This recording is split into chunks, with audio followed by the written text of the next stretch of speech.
ہم پہ ہوتا ہے تو یقین مانیے یہ جو ان کا دست کرم ہے یہ عکس دست مصطفیٰ کریم صلی اللہ علیہ وآلہ وسلم. اور حضور کے دست مبارک پہ حضور نے جو حضرت ام معبد رضی اللہ تعالیٰ عنہ آپ کا جو واقعہ سنایا تو اس پہ مجھے ایک شعر یاد آیا. ابھی جدید عربی میں ایک شاعر نے وہ شعر کہا ہے اور آپ کو بڑا لطف آئے گا. مصر کا شاعر ہے اور اس نے کہا یا ام معبد کرری اوصافہ، یا ام معبد کرری اوصافہ فالدرع جفا وشاتنا عجفاہ. اے ام معبد ایک بار پھر میرے نبی کا سراپا بیان کر. اے ام معبد ایک بار پھر میرے نبی کا حسن بیان کر. اے ام معبد میں تیری بارگاہ میں التجا کرتا ہوں ایک بار پھر حضور کی آنکھوں کے حسن کو بیان کر دے. ایک بار پھر حضور کے دست مبارک کی کرم نوازیوں کو بیان کر دے. کیوں بیان کر؟ آگے وہ درد بیان کرتا ہے. فالدرع جفا، آج امت کا دودھ خشک ہو چکا، امت کے خزانے لٹ چکے، امت کے اذہان معاف ہو چکے.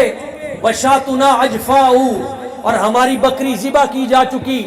ہماری بکری، امت کی بکری، کہیں کشمیر میں، کہیں فلسطین میں، کہیں عراق میں، کہیں ملک شام میں، جدھر دیکھیں امت کی اس بکری کو ہم کمزوری کی حالت میں دیکھتے ہیں. تو حل جو بتایا وہ پیش کر رہا ہوں. کہتے ہیں حل اس کا یہ ہے کہ یہ امت کی بکری دوبارہ دودھ دینے کے قابل کیسے ہو سکتی ہے. یہ کشمیر کی آزادی ہو یا فلسطین کا دکھڑا ہو یا ملک شام کا رونا ہو یا عراق کا غم ہو، یہ ساری ملت اسلامیہ کے غم اور دکھ دور کیسے ہو سکتے ہیں. وہ کہتے ہیں کرری اوصافہ. ام معبد ایک بار پھر میرے نبی کے ترانے الاپ، ایک بار پھر حضور کا ذکر چھیڑ دے، ایک بار پھر سرکار کے گنبد خضرا کی تعریف و توصیف کر.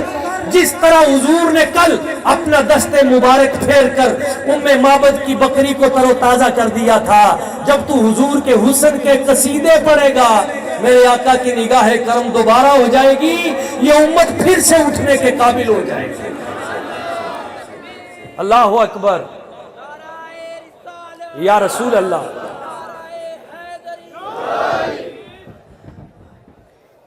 رات تو کافی بیت چکی، مجھے وہ راحت اندوری کا ایک شعر یاد آ گیا. اللہ کریم اس کی مغفرت فرمائے. وہ کہتا ہے زمزم و کوثر و تسنیم نہیں لکھ سکتا، زمزم و کوثر و تسنیم نہیں لکھ سکتا. اے نبی آپ کی تعظیم نہیں لکھ سکتا. اے نبی آپ کی تعظیم نہیں لکھ سکتا. میں اگر 7 سمندر بھی نچوڑوں راحت، آپ کے نام کی ایک میم نہیں لکھ سکتا. میں اگر 7 سمندر بھی، میں اگر 7 سمندر بھی نچوڑوں راحت، آپ کے نام کی ایک میم نہیں لکھ سکتا. اور ایک بات آپ کی سماعتوں کی نظر صحیح بخاری میں ہے، الارواح جنود مجندہ. میرے حضور فرماتے ہیں رب نے جب روحوں کو بنا کے رکھا تو کسی لشکر کی صورت میں اکٹھا رکھا. جو روح جس کے قریب تھی اسے دنیا میں آ کے اسی سے پیار ہو گیا. جو روح جس کے قریب تھی وہ دنیا میں آ کے اسی کا تذکرہ کرتی ہے، اسی کے قصیدے بیان کرتی ہے، اسی کے نعرے لگاتی ہے، اسی کا نام چومتی ہے. اور جو وما تناکر منہا اختلافا، جو جس سے وہاں دور تھا وہ یہاں بھی اس سے دور ہے، جو وہاں جس کے قریب تھا وہ یہاں بھی اس کے قریب ہے. آستانہ عالیہ چشتی آباد شریف میں آنے والوں، اس ملک سے مقدس کی تقریب میں اپنی جھولیاں پھیلانے والوں، تمہیں مبارک ہو. رب نے جب ہماری روحوں کو بنا کے رکھا ہوگا وہاں کہیں آستانہ عالیہ چشتی آباد شریف کے قریب رکھ دیا ہوگا، کسی کی روح کو کرما والا شریف کے قریب رکھ دیا ہوگا، کسی کی روح کو حضرت بابا فرید کے قریب رکھ دیا ہوگا، کسی کی روح کو سلطان العارفین کے دامن میں رکھ دیا ہوگا، کسی کی روح کو داتا صاحب کے بیڑے پہ رکھ دیا ہوگا، کسی کی روح کو حضرت حضور قبلہ غوث اعظم آپ کی بارگاہ میں رکھ دیا ہوگا، اور کچھ مقدر والے وہ ہوں گے جن کی روحوں کو بنا کے مدینہ طیبہ میں رکھ دیا ہوگا۔ اللہ اکبر۔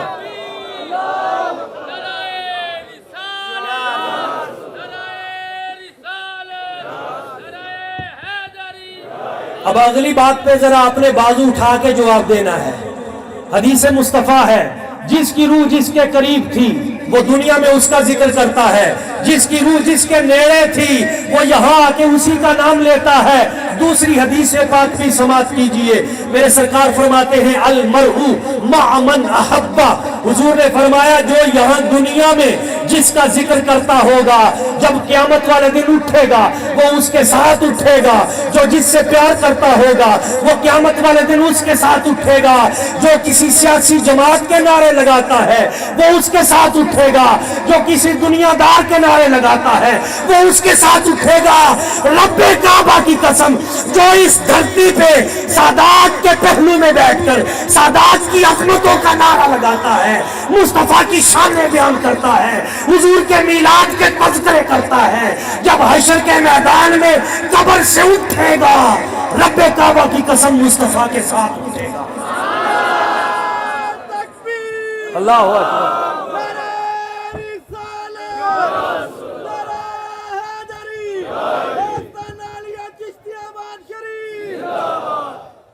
جو جس کے نعرے لگاتا ہے اسی کے ساتھ اٹھے گا۔ اور حضرت پیر مہر علی شاہ آپ نے جب حضور نے بیان فرمایا نا مکھ چند بدر شاہ شاہ، میں یہ بھی مبارکباد دیتا ہوں کہ یہ میدان ولایت تو پہلے ہی ہے، یہ مقام ولایت تو پہلے ہی ہے، آستانہ عالیہ چشتی آباد شریف۔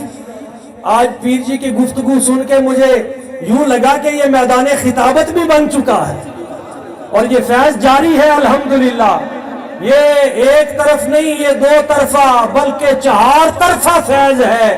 اب جس کے مقدر میں ہے وہی یہ فیض لے سکتا ہے۔ آپ کہتے ہیں حضور پیر میرے شاہ صاحب اس صورت نو میں جانا کھا،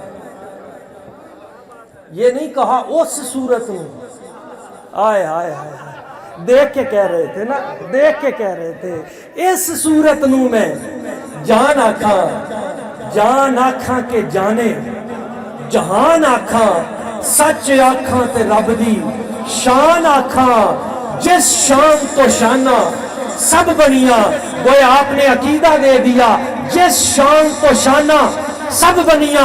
جناب آدم کو نبوت ملی تو میرے مصطفیٰ کے صدقے ملی، حضرت نوح کی کشتی ڈوبنے سے محفوظ رہی تو میرے مصطفیٰ کے صدقے رہی، حضرت ابراہیم پہ نار نمرود حرام ہوئی تو میرے مصطفیٰ حضور کے صدقے ہوئی، جناب یوسف کو حسن ملا تو میرے آقا کے صدقے ملا، موسیٰ علیہ السلام کو جلال ملا میرے آقا کے صدقے ملا، جناب عیسیٰ کو کمال ملا میرے آقا کے صدقے ملا، صدیق کو صداقت ملی میرے مصطفیٰ کے صدقے ملی، فاروق کو عدالت ملی میرے مصطفیٰ کے صدقے ملی، عثمان کو حیا ملا میرے مصطفیٰ کے صدقے ملا، مولا علی کو شجاعت و بہادری ملی میرے مصطفیٰ کے صدقے ملی، امام علی مقام کی ذات ببرکات آپ کو شہادت ملی مصطفیٰ کے صدقے ملی، ہر ولی کو ولایت ملی میرے مصطفیٰ کے صدقے ملی، ہر نبی کو نبوت ملی میرے مصطفیٰ کے صدقے ملی، سورج کو روشنی ملی تو میرے مصطفیٰ کے صدقے ملی، چاند کو چاندنی ملی میرے مصطفیٰ کے صدقے ملی،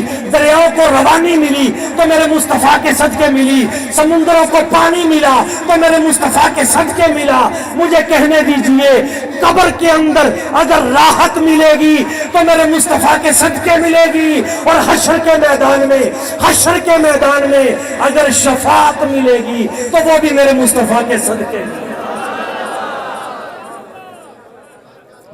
اور آپ تو اس در والے ہیں، مجھے یہ بھی سعادت حاصل ہوئی ہے کہ حضور قبلہ پیر جی کے ساتھ ٹی وی پہ بھی ایک پروگرام مجھے کرنے کی سعادت ملی، تو آپ نے ایک بڑی خوبصورت بات وہاں ارشاد فرمائی کہ حضور پیر طریقت واری سے علوم نبوت و رسالت حضور خواجہ محمد شفیع رحمہ اللہ تعالی علی قبرہ والا جسدہ، آپ کے پیر و مرشد نے آپ کو فرمایا تھا جب آپ نے عرض کیا تھا نا حضور مجھے وہ رانیاں پنڈ میں بھیج رہے ہیں، وہاں تو لوگ چوریاں کرتے ہیں اور بڑے بڑے چور اور ڈاکو ہیں اس ایریے میں، وہاں بھیج رہے ہیں۔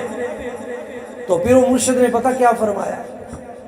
فرمایا شاہ جی یہ جڑیاں میٹھیاں گاواں ہوندیاں نے نا انہاں دا دودھ تا سارے ہی چو لیندے نے، مزہ تے تاں ہے بھی کوڑیاں گاواں دا چو۔ مجھے اس سے یہ بھی ملا کہ انہوں نے تیار کیا تھا، ان کی نگاہ فیض نے انہیں تیار کیا تھا، اور اس تیاری کی برکت دنیا میں یوں نظر آئے گی کہ بڑے بڑے چور ڈاکو اور بڑے بڑے گناہگار ان کے دامن سے لپٹ کر مقام ولایت کو پا گئے، اور حشر میں یوں نظر آئے گی کہ نیکوں کو بخشوانا کوئی بڑی بات نہیں ہے، نیکوں نے تو بخش ہی جانا ہے، کامل وہ ہوتا ہے جو بروں کو بخشوائے۔ ہم جس در پہ آئے ہیں یہ وہ ہیں، نہ یہاں دامن چھوڑیں گے نہ قیامت والے دن چھوڑیں گے۔ اور اس بات پہ وقت پورا ہو گیا ہے، میں اپنی گفتگو سمیٹتا ہوں۔ میرے آقا کریم صلی اللہ علیہ وآلہ وسلم حضور کے ترانے گاؤ، میلاد النبی صلی اللہ علیہ وسلم مناؤ، حضور کا جشن مناؤ، اپنے اپنے گھروں میں جھنڈیاں لگاؤ، اپنے اپنے علاقے میں سرکار دو عالم صلی اللہ علیہ وآلہ وسلم حضور کی آمد کے ترانے ایک بار پھر اس خوشبو سے اس زمانے کو مہکا دو، اور سرکار کی ذات سے بھی پیار رکھو، حضور کی آل سے بھی پیار رکھو۔ میرے آقا کے نام کی جو برکت، ابھی میں شعر پڑھا ہے بس اس پہ میں نے اپنی گفتگو ختم کر دی، ایمان تازہ ہو جائے گا اور دل کا زنگ اتر جائے گا۔ اعلیٰ حضرت جب مکہ پاک میں تھے نا تو انہوں نے سوال کیا، حضرت آپ نے کتاب تو بڑی لکھی، بڑی کمال کتاب لکھی آپ نے الدولۃ المکیہ، مگر ایک سوال ہے، اللہ تعالیٰ قرآن پاک میں فرماتا ہے وَعِندَهُ مَفَاتِيحُ الْغَيْبِ، غیب کی چابیاں اللہ تعالیٰ کے پاس ہیں۔ تو ذرا یہ تو بتائیے، قرآن تو کہتا ہے غیب کی چابیاں اللہ تعالیٰ کے پاس ہیں، اور آپ کہتے ہیں کہ نبی پاک صلی اللہ علیہ وسلم آپ کی ذات غیب جانتی ہے۔ تو اعلیٰ حضرت آپ نے فرمایا مجھے یہ بتاؤ یہ غیب کی چابی ہے کیا؟ سمجھیے گا بات، یہ بتاؤ یہ غیب کی چابی ہے کیا؟ بس اس پہ بات ختم کر دی۔ انہوں نے کہا حضور آپ ہی بتا دیں۔ آپ نے فرمایا قرآن میں چابی کے لیے 2 لفظ آئے ہیں۔ کتنے؟ 2 لفظ ہیں، ایک ہے مفاتیح اور ایک ہے لہو مقالید السماوات والارض، زمین و آسمان کی چابیاں اسی کے پاس ہیں۔ ایک ہے مفاتیح اور ایک ہے مقالید، یہ چابی کے لیے 2 لفظ آئے ہیں۔ فرمایا اس میں حکمت کیا ہے؟ فرمایا مفاتیح کا پہلا حرف میم ہے اور آخری ہا ہے، اور مقالید کا پہلا حرف میم ہے اور آخری دال ہے۔ میم ہا میم دال کو اکٹھا کر دیں تو وہ اسم محمد بنتا ہے۔ یہی تو وہ کنجی ہے، وہ زبان جس کو سب کن کی کنجی کہے، اس زبان رسالت پہ لاکھوں سلام، جس سے قیامت تک کے تمام خزانے اور قیامت کے بعد کے غیب جس زبان سے ظاہر ہوئے وہ زبان مصطفیٰ کریم حضور ہے۔ ان کی تعریف و توصیف کیجئے۔ اللہ کریم کی بارگاہ قدس میں دعا ہے جو چند چیزیں میں نے پیش کی خدمت میں قبول فرمائے اور ہماری دنیا و آخرت بہتر فرمائے۔ آمین وما علینا الا البلاغ۔